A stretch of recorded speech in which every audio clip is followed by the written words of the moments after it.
Hello my dear student, কেমন আছো? আশা করি সবাই ভালো আছো এবং সুস্থ আছো। আজকে চলে এসেছি একটা নতুন ভিডিও নিয়ে। এই ভিডিওতে জানি তোমাদের সুস্বাগতম। আমরা এর আগে আলোচনা করেছিলাম একাদশ শ্রেণীর বিড়াল নামক প্রবন্ধটি, যেটি বঙ্কিমচন্দ্র চট্টোপাধ্যায় লেখা। যারা দেখোনি তাদেরকে রিকোয়েস্ট করবো প্লে লিস্টে গিয়ে ওই বিড়াল নামক প্রবন্ধটি দেখে নেওয়ার জন্য। তার আগে বলি, আরো অন্যান্য কবিতা আমি আলোচনা করেছি। চারণ কবি ভার্গব রাও, মাইকেল মধুসূদন দত্ত লেখা ঈশ্বরচন্দ্র বিদ্যাসাগর ইত্যাদি ইত্যাদি, যেগুলো তোমরা দেখোনি তাদেরকে রিকোয়েস্ট করবো সেগুলো গিয়ে দেখে নেওয়ার জন্য। আজকে আমরা আলোচনা করছি বিড়াল নামক পার্ট 2, বিড়াল যে প্রবন্ধটি বঙ্কিমচন্দ্র চট্টোপাধ্যায় লেখা, এই পার্ট 2। দেখো, এর আগে আমরা দেখতে পেয়েছিলাম যে কমলাকান্ত একটি ভাঙা লাঠি নিয়ে ওই বিড়ালকে তাড়া করার জন্য ছুটেছিল, কিন্তু তার ন্যায় শব্দের মধ্য দিয়ে তিনি অনেক কিছু জানতে পেরেছিলেন তার সেই দিব্য কর্ণের দ্বারা। ঠিক আছে, দিব্য কর্ণ দ্বারা তিনি কিন্তু বুঝতে পেরেছিলেন। এবং আজকে তারপর থেকে দেখো যে বুঝলাম যে বিড়াল বলিতেছে মারপিট কেন। তিনি বুঝতে পারছেন বিড়াল বলছে এত মারপিট করছো কেন। স্থির হইয়া হুঁকা হাতে করিয়া একটু বিচার করিয়া দেখো দেখি। বলছে এত মারপিট কিসের জন্য? তুমি একটু ঠান্ডা মাথায় স্থির হয়ে বসো, স্থির হয়ে হুঁকা হাতে করে একটু বিচার করিয়া দেখো দেখি। এ সংসারের ক্ষীর, সোর, দুগ্ধ, দধি, মৎস্য, মাংস সকলে তোমরা খাইবে, আমরা কিছু পাইব না কেন? তাই না? তাহলে এই সংসারে ক্ষীর, সোর, দুগ্ধ, দই, মৎস্য, মাংস সকলে তোমরা খাইবে, আমরা কিছু পাইবো না কেন? বিড়াল প্রশ্নটি করছে। তোমরা মনুষ্য, আমরা বিড়াল, প্রভেদ কি? যে তোমরা হচ্ছে মানুষ, আমি বিড়াল, এর মধ্যে পার্থক্যটা কি রয়েছে? তোমাদের ক্ষুধা পিপাসা আছে, আমাদের কি নাই? বলছে তোমাদের ক্ষুধা পিপাসা আছে, আমাদের কি নাই? তোমরা খাও, আমাদের আপত্তি নেই, কিন্তু আমরা খাইলে তোমরা কোন শাস্ত্র অনুসারে ঠেঙ্গা লাঠি লইয়া মারিতে আইসো, তাহা আমি বহু অনুসন্ধানে পাইলাম না। যে তোমরা খাও, আমাদের কোনো আপত্তি নেই, তোমরা খাচ্ছ, আমাদের কোনো আপত্তি নেই, তাই না? বলছে তোমরা খাও, আমাদের আপত্তি নেই, কিন্তু আমরা খাইলে তোমরা কোন শাস্ত্র অনুসারে ও ঠেঙ্গা লাঠি লইয়া মারিতে আইসো, তাহা আমি বহু অনুসন্ধানে পাইলাম না। তোমরা আমার কাছে কিছু উপদেশ গ্রহণ করো। বলছে তোমরা আমার কাছে কিছু উপদেশ গ্রহণ করো। খুব সুন্দর কথা। দেখো, বিড়াল বলছে যে তোমরা আমাদের কাছে কিছু উপদেশ গ্রহণ করো। বিজ্ঞ চতুষ্পদের কাছে শিক্ষা লাভ ব্যতীত তোমাদের জ্ঞানোন্নতির উপায়ন্তর দেখি না। তাহলে ওই বিজ্ঞ চতুষ্পদের কাছে শিক্ষা লাভ ছাড়া তোমাদের জ্ঞানের কোনো উন্নতি আমি কিন্তু দেখতে পাচ্ছি না। তোমাদের বিদ্যালয় সকল দেখিয়া আমার বোধ হয় তোমরা এতদিনে এ কথাটি বুঝিতে পারিয়াছ। দেখো, শয্যাশয়ী মনুষ্য ধর্ম কি? পরোপকারী পরম ধর্ম। বলছে দেখো, শয্যাশয়ী মনুষ্য, অর্থাৎ মানুষকে বলছে কেন শয্যাশয়ী? তোমাদের মনের মধ্যে প্রশ্ন আসতে পারে যে মানুষকে কেন শয্যাশয়ী বলছে, তাই না? মানুষকে শয্যাশয়ী এই কারণে বলা হচ্ছে, দেখো মানুষ হচ্ছে আরাম প্রিয় মানুষ, ঠিক আছে? মানুষ হচ্ছে আরাম প্রিয়, অলসতা, এগুলো কিন্তু মানুষের একটা বিশেষ ধর্ম। তাই বলছে যে দেখো, শয্যাশয়ী মনুষ্য ধর্ম কি? পরোপকারী পরম ধর্ম। পরের উপকার করারই হচ্ছে প্রথম ধর্ম। বলছে দেখো, এই দুগ্ধটুকু পান করিয়া আমার পরম উপকার হইয়াছে। তাহলে এই যে দুধটা আমি খেয়েছি, তাই না, এই দুগ্ধটুকু পান করিয়া আমার পরম উপকার হইয়াছে, অর্থাৎ সেটা খেয়ে তার পেটও কিন্তু ভর্তি হয়েছে। তোমার আহরিত দুগ্ধে এই পরোপকার সিদ্ধ হইল, অতএব তুমি সেই পরম ধর্মের ফলভাগী। আমি চুরি করি আর যাই করি, আমি তোমার ধর্ম সঞ্চয়ের মূলীভূত কারণ। তাই হচ্ছে দেখো, যে তোমার আহরিত দুগ্ধে, যে তুমি যে দুধটা এনেছো সেই দুধে পরোপকার সিদ্ধ হইল, পরের উপকার কিন্তু তুমি করলে, অতএব তুমি সেই পরম ধর্মের ফলভাগী, তাই না? আর আমি চুরি করি আর যাই করি, আমি তোমার ধর্ম সঞ্চয়ের মূলীভূত কারণ। অতএব আমাকে প্রহার না করিয়া আমার প্রশংসা করো, আমি তোমার ধর্মের সহায়। কে বলছে কথাগুলা? বিড়াল। দেখো, আমি চোর বটে, কিন্তু আমি কি সাধ করিয়া চোর হইয়াছি? যে আমি চোর বটে, ঠিক আছে, কিন্তু আমি কি ইচ্ছা করে চোর হয়েছি, তাই না? বলছে কিন্তু আমি কি সাধ করিয়া চোর হইয়াছি? খাইতে পাইলে কে চোর হয়? অর্থাৎ দেখো, এখানে বিড়াল বলছে যে খেতে পেলে কে চোর হয়? কে চুরি করতো? সে যদি খেতে পেতো সে কি আর চুরি করতো, তাই না? তাহলে এই বিড়াল যে প্রতিনিধি সাধারণ মানুষের, অর্থাৎ এখানে দুটি শ্রেণী, যে উচ্চবিত্ত শ্রেণী এবং নিম্নবিত্ত শ্রেণী। তাহলে উচ্চবিত্ত সম্প্রদায়ের মানুষরা তারা কি করছে? দিনের পর দিন প্রচুর পরিমাণে টাকা সঞ্চয় করে রেখে দিচ্ছে। তাহলে এক শ্রেণীর মানুষ অনেক সম্পত্তি বাড়িয়ে রাখছে, কোটিপতি হয়ে যাচ্ছে, আর এক শ্রেণীর মানুষ না খেতে পেয়ে মারা যাচ্ছে। তারাও যদি সারাদিনে আপাতত দুটা মুঠো অন্ন জোগাড় করতে পারতো, অন্ন যদি খেতে পারতো, তাহলে তারা চুরি করতো, তাই না? তাই বিড়াল তাদের প্রতিনিধি হয়ে বলছে বলছে যে খাইতে পাইলে কে চোর হয়। দেখো, যাহারা বড় বড় সাধু চোরের নামে শিহরিয়া ওঠেন তাহারা অনেকে চোর অপেক্ষাও অধার্মিক। যারা বড় বড় সাধু যে চোরের নামে তারা শিহরিয়া উঠে তাহারা অনেকে চোর অপেক্ষাও অধার্মিক। তাহাদের চুরি করিবার প্রয়োজন নাই বলিয়াই চুরি করেন না, কিন্তু তাহাদের প্রয়োজনাতীত ধন থাকিত চোরের প্রতি যে মুখ তুলিয়া চাহেন না ইহাতেই চোরে চুরি করে।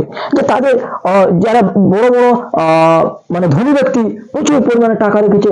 দেখো, আমরা সমাজে দেখতে পাচ্ছি, বর্তমান সময়ে দেখা যায় যে এক একজনের বাড়ি থেকে কোথাও ওই বালিশের তলা থেকে বিভিন্ন বাথরুম থেকে বিছানা থেকে বিভিন্ন ভাবে কোটি কোটি টাকা কিন্তু সেখান থেকে পাওয়া যাচ্ছে, অথচ সাধারণ মানুষ না খেতে পেয়ে মারা যাচ্ছে, তাদের ওই সাধারণ অন্যটুকু মানে জোগাড় করতে পারছে না, তাই না? তাহলে দেখো, তারা যদি এটা বেঁচে দেখো যে চোরের প্রতি যে মুখ তুলিয়া চাহেন না ইহাতেই চোরে চুরি করে, তারা যদি এই এত সম্পত্তির টাকা যদি কিছু মানুষকে যদি দিত, দরিদ্র মানুষকে দিত, তাহলে দরিদ্র মানুষরা কি এভাবে কাজ করতো? এই সমস্ত সাধারণ মানুষরা কি এটা করতো? তাহলে কখনোই কিন্তু করতো না। তাহলে তারা কি করছে? অভাবে পেটের তাড়নায় তারা কিন্তু চুরি করতে বাধ্য হচ্ছে, তাই না? এই জন্য বলছে যে চোরের প্রতি যে মুখ তুলিয়া চাহেন না ইহাতেই চোরে চুরি করে। অধর্ম চোরে নয়, চোরে যে চুরি করে সে অধর্ম ওই কৃপণ ধনীর, তাই না? চোর দোষী বটে, কিন্তু কৃপণ ধনী তদাপেক্ষা শতগুণে দোষী। তাহলে চোর যে চুরি করছে সেটা দোষী, কিন্তু তার থেকেও কৃপণ ধনী তার থেকেও শত শতগুণে দোষী। চোরের দণ্ড হয়, চুরির মূল যে কৃপণ তাহার দণ্ড হয় না কেন? তাহলে চোরের দণ্ড হচ্ছে, চোরের যে মূল যে কৃপণ তার কেন দণ্ড হচ্ছে না, তাই না? যারা ওই কালোবাজারি করছে, বিদেশে গিয়ে টাকা জমা রাখছে, প্রচুর পরিমাণে ঘর বাড়ি বিভিন্ন জায়গা থেকে টাকা পাওয়া যাচ্ছে, তাদের কেন দোষী হচ্ছে না, তাই না? তাদের কেন শাস্তি হচ্ছে না, দণ্ড হচ্ছে না? অথচ সাধারণ মানুষ না খেতে পাওয়ার কারণে গিয়ে হয়তো চুরি করছে, তাদের শাস্তি হচ্ছে। তাহলে একই অপরাধে তাদেরও তো শাস্তি হওয়া প্রয়োজন, তাহলে তাদের কেন শাস্তি হচ্ছে না? এই সমস্ত প্রশ্নগুলো বঙ্কিমচন্দ্র চট্টোপাধ্যায় কিন্তু ওই বিড়ালের মধ্য দিয়ে কিন্তু বলতে চেয়েছেন। অর্থাৎ তিনি চাইছেন যে এক শ্রেণীর মানুষ ধনী হয়ে থেকে যাচ্ছে, অনেক টাকার পাহাড় তারা জমাচ্ছে, আর কেউ কেউ না খেতে পেয়ে মারা যাচ্ছে। এই যে সমাজের যে বৈষম্য, ওই বৈষম্যটাকে বঙ্কিমচন্দ্র চট্টোপাধ্যায় দূর করতে চেয়েছেন। দেখো, আমি প্রাচীরে প্রাচীরে ম্যাও ম্যাও করিয়া বেড়াই, কেহ আমাকে মাছের কাঁটা খানাও ফেলিয়া দেয় না। মাছের কাঁটা পাতের ভাত নর্দমায় ফেলিয়া দেয়, জলে ফেলিয়া দেয়, তথাপি আমাকে ডাকিয়া দেয় না। তাই কি বলছে দেখো, যে আমি লোকের দুয়ারে দুয়ারে গিয়ে ম্যাও ম্যাও করে বেড়াই, লোকের ঘরে ঘরে গিয়ে ম্যাও ম্যাও করে বেড়াই, কেহ আমাকে মাছের কাঁটা খানাও ফেলিয়া দেয় না, কেহ আমাকে ওই মাছের কাঁটাটুকু দেয় না। মাছের কাঁটা পাতের ভাত নর্দমায় ফেলিয়া দেয়, অর্থাৎ নর্দমায় ফেলে দেয়, জলে ফেলে দেয়, তথাপি আমাকে ডাকিয়া দেয় না, তবু আমাকে ডেকে একটুও কিন্তু তারা দেয় না। তোমাদের পেট ভরা আমাদের পেটের ক্ষুধা কি প্রকারে জানিবে? হায়, দরিদ্রের জন্য ব্যথিত হইলে তোমাদের কি কিছু অগৌরব আছে? আমার মতো দরিদ্রের ব্যথায় ব্যথিত হওয়া লজ্জার কথা, সন্দেহ নাই। তাহলে কি বলতে চাইছে? যে তোমাদের পেট ভরা, তাহলে আমার যদি পেট ভর্তি থাকে তাহলে অপরজন না খেতে পেয়ে তার যে যন্ত্রণাটা আমি কি বুঝতে পারবো? এখানে বঙ্কিমচন্দ্র এটাই প্রশ্ন তুলে দিয়েছেন এই প্রবন্ধের মধ্য দিয়ে। তাই বলছে দেখো, এখানে বিড়াল বলতে চাইছে যে তোমাদের পেট ভরা, তোমাদের পেট ভর্তি, তাহলে পেটের যে ক্ষুধার যে যন্ত্রণাটা তুমি বুঝলে কি করে, তাই না? ওই জন্য বলছে যে তোমাদের পেট ভরা আমার পেটের ক্ষুধা কি প্রকারে জানিবে? হায়, দরিদ্রের জন্য ব্যথিত হইলে তোমাদের কি কিছু অগৌরব আছে? আমার মতো দরিদ্রের ব্যথায় ব্যথিত হওয়া লজ্জার কথা, এ বিষয়ে কোনো সন্দেহ নাই।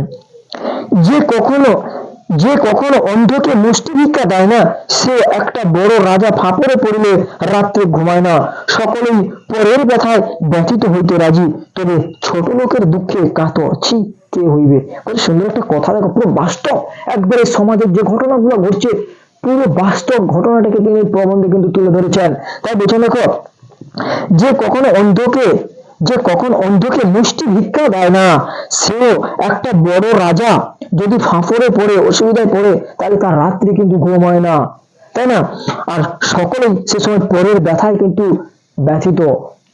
আর এই সমস্ত ছোট লোকের দুঃখে কাতর। ঠিক এই সমস্ত ছোট লোকের যে কষ্ট যন্ত্রণা, এর ব্যথায় ব্যথিত হবে ওরা।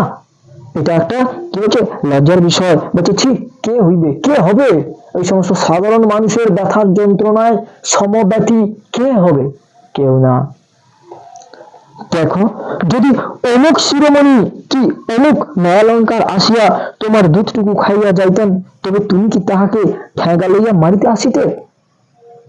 অর্থাৎ বিভিন্ন শাস্ত্রজ্ঞ পণ্ডিত, শিরোমণি, চূড়ামণি, ন্যায়ালঙ্কার ইত্যাদি। তাই বলা হচ্ছে এখানে যে দেখো, যদি অমুক শিরোমণি কি অমুক ন্যায়ালঙ্কার আসিয়া, ওই সমস্ত মানে পাণ্ডিত্য বর্গ, শাস্ত্রজ্ঞ, তারা সে যদি খেত, তাহলে তুমি কি ঠেঙ্গা লইয়ে তাকে মারতে যেতে? ওই সাধারণ মানুষ খাওয়ার কারণে তুমি তাকে মারতে গেছো। বরং জোড়ো হাত করিয়া বলিতে, আর একটু কি আনিয়ে দেবো? বরং জোড়ো হাত করে বলতে যে আর একটু কি লাগবে, আর একটু কি এনে দিব? কারণ তারা যে ওই শিরোমণি, চূড়ামণি, ন্যায়ালঙ্কা, তাই না, পণ্ডিতজ্ঞ, শাস্ত্রজ্ঞ পণ্ডিত। তাই তাই বলছে যে বরং জোড়ো হাত করিয়া বলিতে, আর একটু কি আনিয়া দিব? তবে আমার বেলা লাঠি কেন? তুমি বলবে তাহারা অতি পণ্ডিত, বড় মান্য লোক। পণ্ডিত বা মান্য বলিয়া কি আমার অপেক্ষা তাহাদের ক্ষুধা বেশি? যে তুমি হয়তো বলবে যে তারা হচ্ছে পাণ্ডিত্যজ্ঞ প্রচুর পরিমাণে, তাহলে এখানে বলতে চাইছে যে তাদের কি ক্ষুধা বেশি? এটাই বলছে যে আমার অপেক্ষা তাদের কি ক্ষুধা বেশি? তা তো নয়। আসলে ব্যাপারটা কি, দেখো বাস্তব কথা, যে তেল মাথায় তেল দেওয়া মনুষ্য জাতির রোগ, দরিদ্রের ক্ষুধা কেহ বুঝে না, তাই না? তেল মাথায় তেল দেওয়া, এটাই হচ্ছে মনুষ্য জাতির কিন্তু রোগ। আর দরিদ্রের ক্ষুধা কিন্তু কেহ বুঝে না। যে খাইতে বলিলে বিরক্ত হয়, তাহার জন্য ভোজের আয়োজন করো। আর যে ক্ষুধার জ্বালায় বিনা আহ্বানে তোমার অন্ন খাইয়া পেলে চোর বলিয়া তাহার দণ্ড করো। ছি ছি, তাই না? তাই বলতে চাইছেন দেখো, যে যে খাইতে দিলে বিরক্ত হয়, যে না আর দরকার নেই, তাকেই তোমরা খেতে দাও। আর যে মানুষটা না খেতে পেয়ে মারা যাচ্ছে, যে মানুষটা না খেতে পেয়ে যন্ত্রণায় ছটপট করছে, তার বেলা নয়, তাই না? এই জন্য বলছে দেখো, যে ক্ষুধার জ্বালায় বিনা আহ্বানে তোমার অন্ন খাইয়া ফেলে চোর বলিয়া তাহার দণ্ড করো। ছি ছি, এটা বলতে চাইছেন। দেখো আমাদিগের দশা দেখো, দেখো প্রাচীরে প্রাচীরে, প্রাঙ্গণে প্রাঙ্গণে, প্রাসাদে প্রাসাদে মেয় মেয় করিয়া আমার চারদিক দৃষ্টি করিতেছে, কেহ আমাদিগকে মাছের কাঁটাখানা ফেলিয়া দেয় না। তাহলে বলছে দেখো আমাদেরকে দশা দেখো, যে দেখো প্রাচীরে প্রাচীরে, প্রাঙ্গণে প্রাঙ্গণে, প্রাসাদে প্রাসাদে মেয় মেয় করিয়া আমার চারদিক দৃষ্টি করিতেছে, কেউ আমাদেরকে মাছের কাঁটাখানা ফেলিয়া দেয় না, যে কেউ তাদের একটু মাছের কাঁটা কিন্তু দেয় না। তাহলে এমনিতেই নষ্ট হয়ে যাচ্ছে, ফেলে দিচ্ছে, বা নিজে খাওয়ার পরে অনেকটা বেশি হয়ে যাচ্ছে, সেটাও ফেলে দিচ্ছে, কিন্তু কেউ তাকে একটু খেতে দেয় না। দেখো কেউ আমাদেরকে মাছের কাঁটাখানা ফেলিয়া দেয় না। এরপরে দেখো, যদি যদি কেহ তোমাদের সোহাগের বিড়াল হইতে পারিল, গৃহমার্জার হইয়া বৃদ্ধের নিকট যুবতী ভার্যার সহোদর, বা মূর্খ ধনীর কাছে শতরঞ্জ খেলোয়াড়ের স্থানীয় হইয়া থাকিতে পারিল, তবেই তাহার পুষ্টি। তাহার লেজ ফুলে গায়ে লোম হয়, এবং তাহাজে রূপের ছটা দেখিয়া অনেক মার্জার কবি হইয়া পড়ে। তাহলে আজকে আমরা এই পার্ট 2 এখানে শেষ করলাম।